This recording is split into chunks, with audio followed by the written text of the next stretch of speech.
The fluorescent lights of Halden Creek Correctional Facility flickered against the cold concrete walls. Lena Ruiz, a sharp-eyed inmate with a reputation for pushing boundaries, sat stiffly on the edge of her bunk. The midday meal clattered onto the tray. Amid the metallic clangs, she folded a scrap of napkin with a peculiar geometric drawing, lines intersecting like a map only she understood. She slid it beneath the tray slot with a subtle tilt of her wrist, eyes darting toward the approaching guard. Travis Holt, veteran officer and once principled enforcer, caught the napkin without a word. His palms were steady, but his jaw tightened. He had seen the warning in Lena's gaze, that spark of defiance. Later that night, the echo of footsteps carried him past cell block B, where Lena wasn't allowed.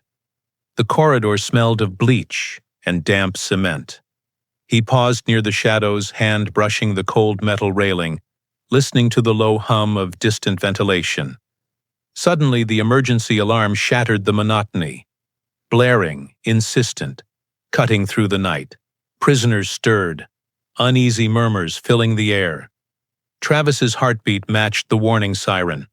In the laundry chute, Carl Renner lay crumpled, neck grotesquely twisted. Blood darkened the gray concrete. Security cameras, suspiciously unresponsive, had skipped the critical 15 minutes leading up to the discovery. Travis knelt, gloved hands hovering over the grisly scene, every instinct screaming to move. He wiped the dark streak from his boot, eyes flicking to the crumpled napkin in his pocket, matching Lena's design. He hesitated a fraction of a second, then retrieved a lighter from his coat. Flames licked the edges of the paper as he let it curl into ash. Smoke drifted upward, mingling with the metallic scent of blood, leaving only a charred memory behind. A whispered echo from the shadows unsettled him. Who else saw that? Travis burns the napkin, leaving the audience questioning what he knows, who will notice, and what Lena's message really meant. The morning sun pierced the high, barred windows of Halden Creek, casting long, cold shadows across the cell block. Travis Holt leaned against the peeling paint of the guard station, a mug of lukewarm coffee shaking in his hands. The memory of Carl Renner's body haunted him like a shadow he couldn't shake. Every corridor, every clanging, metal door whispered warnings, and yet no one had asked questions. Yet, whispers had begun circulating among the staff. A fellow officer, young and keen-eyed, mentioned seeing Travis linger outside cell block B the night before the murder. Travis forced a laugh, masking a jolt of guilt. His colleagues nodded, distracted by routine counts, unaware of the storm, brewing behind his steady facade.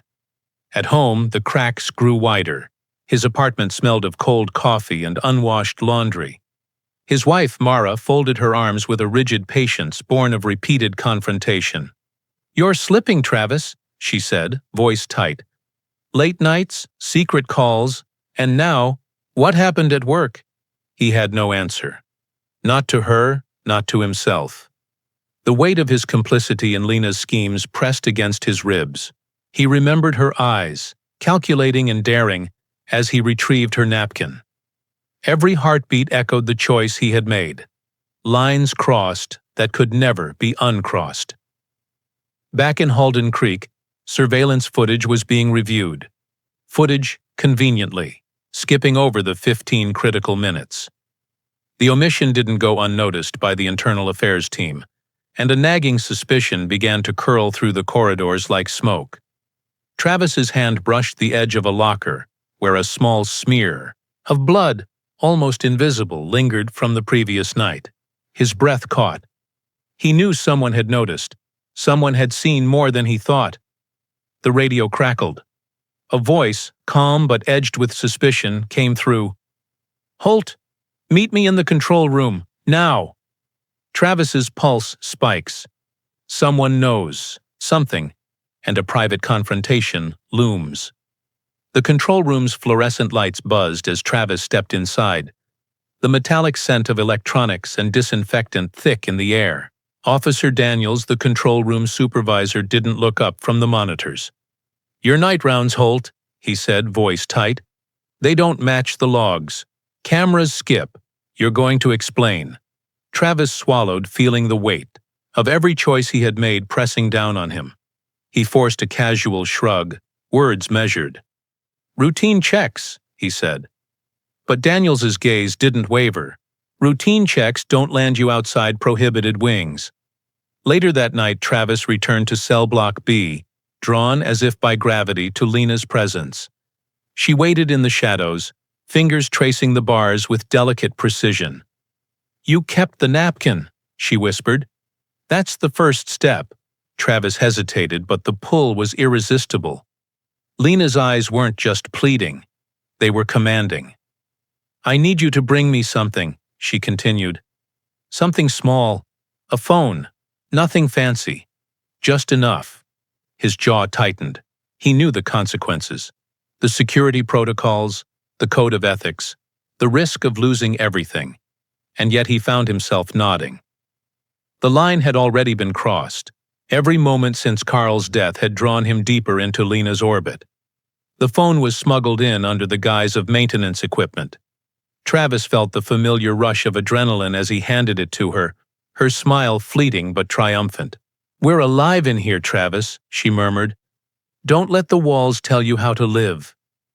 Down the corridor, the shadows shifted.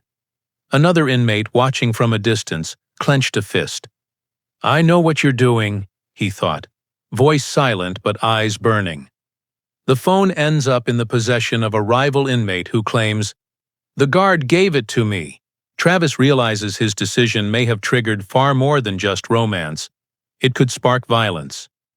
The morning air in Halden Creek carried a metallic edge, the distant clang of metal doors echoing like ominous drums.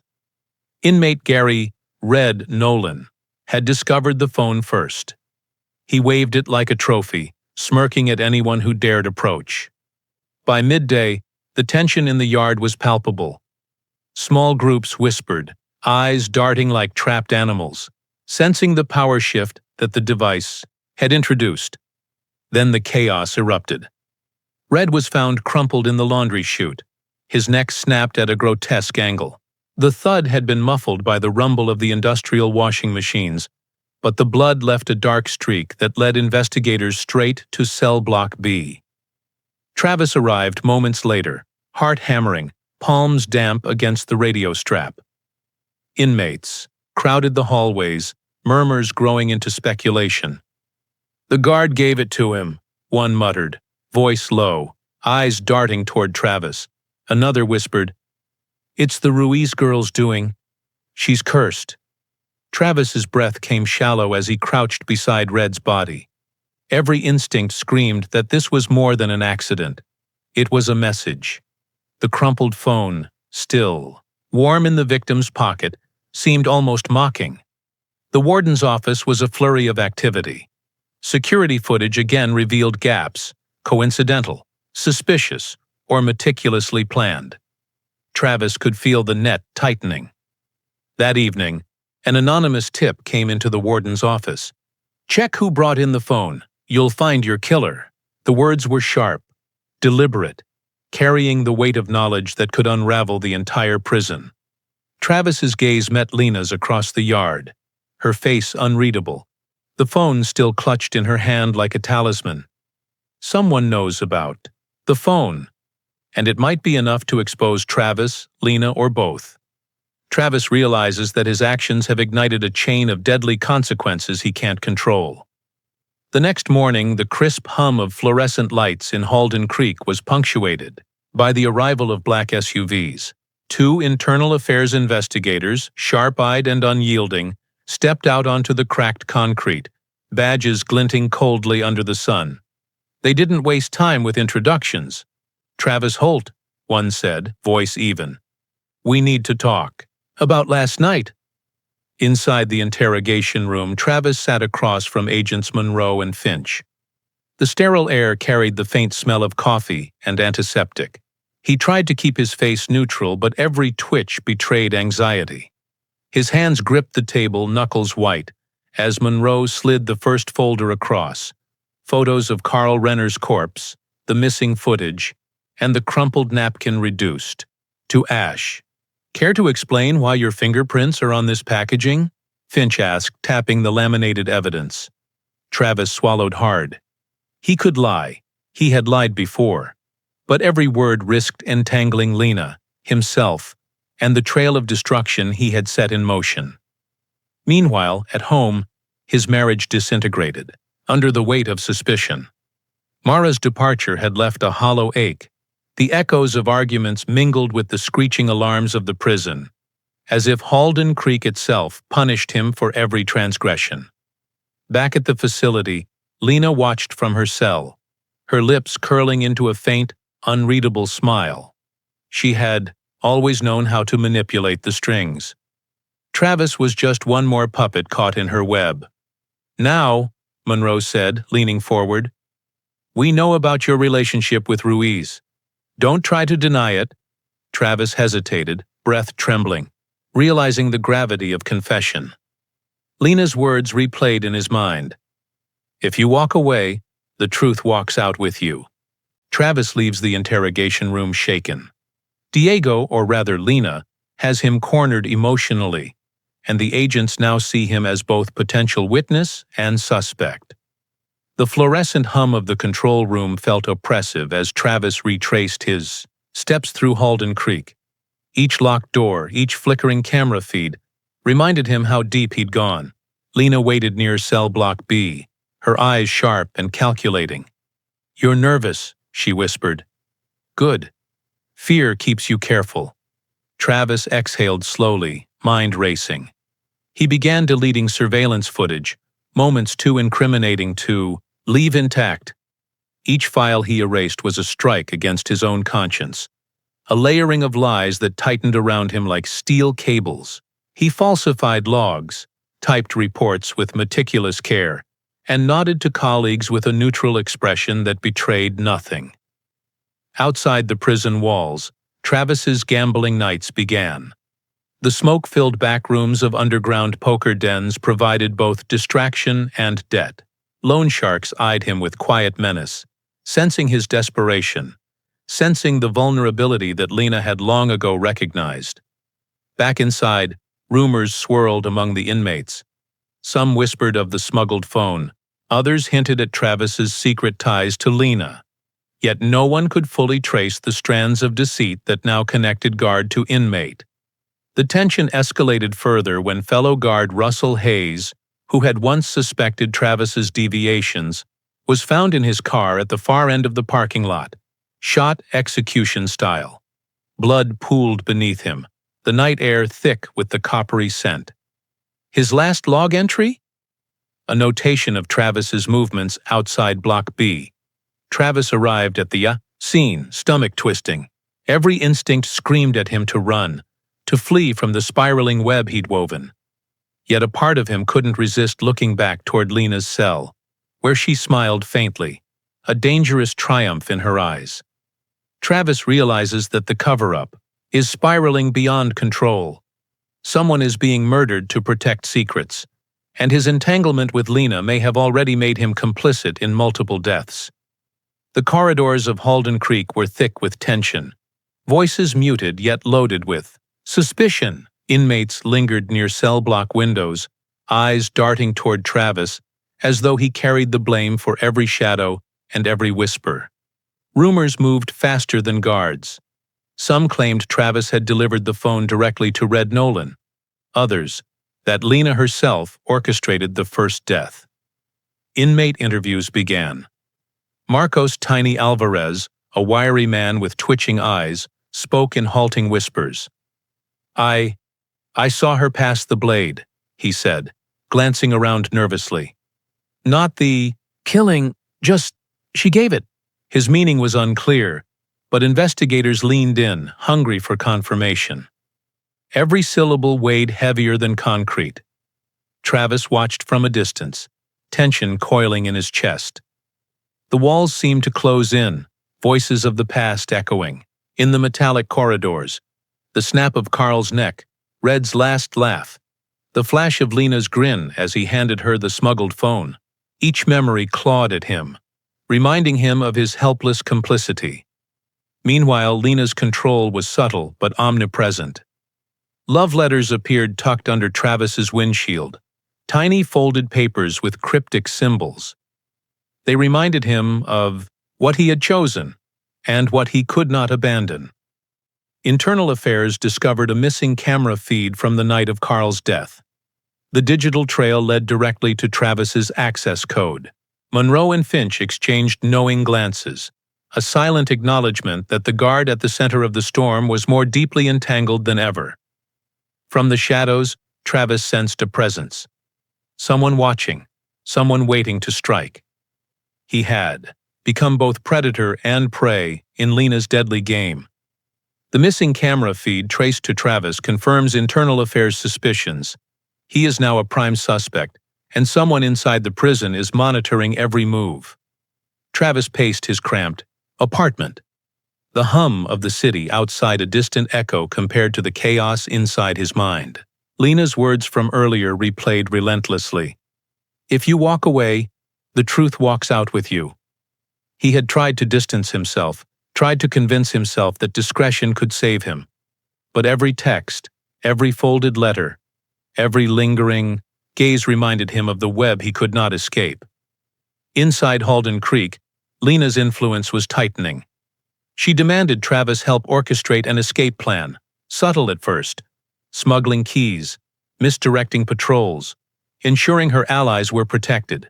The danger escalated when Travis tried to refuse. Lena retaliated, not with violence, but with exposure. Confidential recordings of their intimate phone calls were anonymously delivered to his supervisor, each one a dagger of humiliation, a permanent record of their illicit liaison. Travis's hands shook as he listened to the playback, the resonance of Lena's voice a cruel reminder of how far he had fallen. The whispers among the guards and inmates intensified. Eyes tracked his movements with suspicion. Even colleagues he once trusted now regarded him with quiet judgment. Desperation clawed at him. The lines between loyalty, fear, and desire blurred. Travis knew he could not extricate himself without paying a high price, but he also knew that Lena's control was absolute, her manipulation perfected over months of observation and planning. By the time Internal Affairs summoned him to review the leaked calls, Travis's composure had fractured. Each step toward the interrogation room felt like walking deeper into a trap of his own making. Travis is placed on administrative leave. Lena remains untouched, smirking behind her bars, proving that betrayal can be wielded like a weapon. And now Travis is fully ensnared. The night air was thick with tension as the prison yard grew silent, the usual chatter and clanging of metal replaced by the nervous rustle of footsteps. Diego, Lena's closest ally among the inmates, moved with a calculated precision, orchestrating a daring escape. The corridors were a maze of shadows and flickering lights, each step rehearsed, each glance toward the surveillance cameras deliberate. Travis, still under administrative leave but unable to resist, had found his way near the transport gates. He watched through the security monitors, a knot of guilt and dread tightening in his chest. Every smuggled key, every disabled camera feed, every minor misdirection he had allowed now converged in a single explosive moment. Inmates rioted in the outer yards, creating chaos that masked Diego's movements. Guards scrambled, radios crackling, with disjointed instructions. Travis felt the familiar rush of adrenaline, but it was colored with fear. He knew the stakes, and he knew Lena's manipulations ran deeper than anyone suspected. Then, through the chaos, came the news that would shatter everything. The warden had been found dead. The body was discovered in the administrative wing, brutalized in a way that suggested premeditation and intimate knowledge of the facility's inner workings. Every investigation point, the smuggled phone, the erased footage, Travis's deviations, now pointed toward a conspiracy that no one could fully grasp. Travis felt a cold weight press against his chest. His involvement had escalated far beyond clandestine romance and minor infractions. It had become a matter of life and death. Lena's eyes, when he glimpsed them from across the yard, were unreadable, calculating, untouchable. The wardens. Murder reveals that the situation has escalated from cover-up to homicide, and Travis realizes he may be the only one who can untangle the chaos. But at what cost? The prison descended into chaos. Halden Creek's iron bars seemed to hum with menace, the halls echoing with whispers and muffled shouts. Travis sat in the warden's office, now a crime scene, watching investigators photograph every blood-stained corner. The weight of guilt pressed like a vice. Every move he had made, the smuggled phone, falsified logs, deleted footage, had contributed to this catastrophe. Internal Affairs was relentless. Agents Monroe and Finch cross-examined every guard and inmate, piecing together the chain of events. Travis's colleagues, once allies, now regarded him with suspicion, some with barely concealed hostility. His fingerprints on the evidence, coupled with his intimate connection with Lena, painted a damning picture. Lena, meanwhile, observed from her cell, her presence magnetic and unyielding. She whispered instructions to trusted inmates, a puppet master controlling chaos with calculated precision. Love letters left under Travis's windshield reminded him of how entangled he had become. He was no longer merely complicit, he was part of the machinery that had led to murder. Courtroom procedures loomed, though the prison itself felt like a stage where the next act would unfold. Travis was arrested, publicly humiliated, and branded a dirty guard in front of colleagues and media. Every detail of his illicit liaison with Lena had been documented, broadcast in a way that emphasized betrayal, manipulation, and moral collapse. In the interrogation room, Travis finally broke. "You think I killed him?" he spat, trembling. "You don't know half of it. Diego planned everything." His confession echoed in the sterile room, a blend of defiance and despair, leaving everyone present questioning what was truth and what had been orchestrated by Lena's cunning. Travis exposes that Lena orchestrated much of the chaos, hinting at a mastermind behind the murders, but investigators still cannot determine her full role. The courtroom was tense, the air heavy with anticipation. Travis sat on the witness stand, his hands trembling slightly as he recounted the series of events that had ensnared him. Lena's manipulation, the smuggled phone, the deaths of Carl Renner and Red Nolan, all laid bare before the judge and jury. His voice wavered, but his words carried weight. Then came the bombshell. Diego, Lena's closest ally and mastermind behind many of the prison's violent episodes, stepped forward. The prosecution revealed that Diego had been working as a confidential informant for months, feeding select intelligence to prison authorities while simultaneously orchestrating chaos within the walls. Every death, every cover-up, every incident with Travis had been part of a careful plan. The courtroom murmured. Travis's jaw dropped. He realized he had been a pawn, manipulated not only by Lena, but by Diego himself. The love he thought he shared with Lena, the risky choices he had made, everything had been leveraged to remove rivals and consolidate control. Diego smirked, calm and untouchable, as details of his cooperation with authorities surfaced. He had orchestrated the chaos to eliminate threats and ensure his position in the prison hierarchy, all while minimizing his own legal exposure. Travis's testimony had been crucial in bringing his rival inmates to justice, yet it had also cemented his own downfall. As the jury absorbed the revelation, Travis understood the full magnitude of betrayal. The woman he loved, the man he trusted, they had both used him. Every choice, every moral compromise had been manipulated for someone else's gain. Diego cuts a deal for reduced time, leaving Travis facing decades behind bars, while Lena's ultimate role remains partly obscured, setting the stage for the final resolution. The courtroom was tense, the air heavy with anticipation. Travis sat on the witness stand, his hands trembling slightly as he recounted the series of events that had ensnared him. Lena's manipulation, the smuggled phone, the deaths of Carl Renner and Red Nolan, all laid bare before the judge and jury.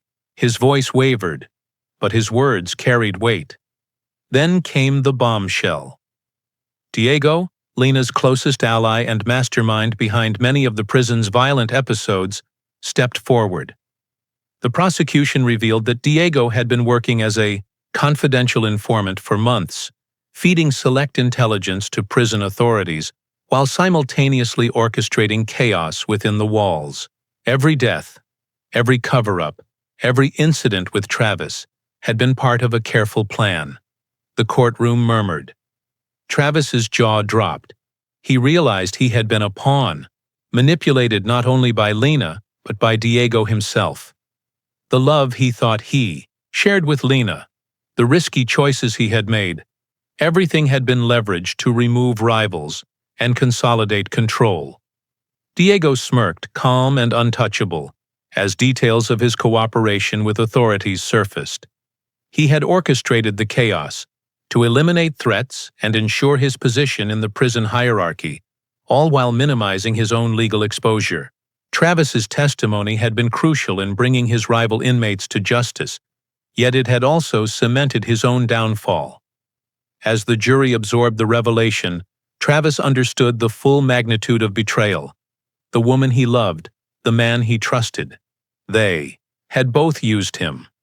Every choice, every moral compromise had been manipulated for someone else's gain. Diego cuts a deal for reduced time, leaving Travis facing decades behind bars, while Lena's ultimate role remains partly obscured, setting the stage for the final resolution.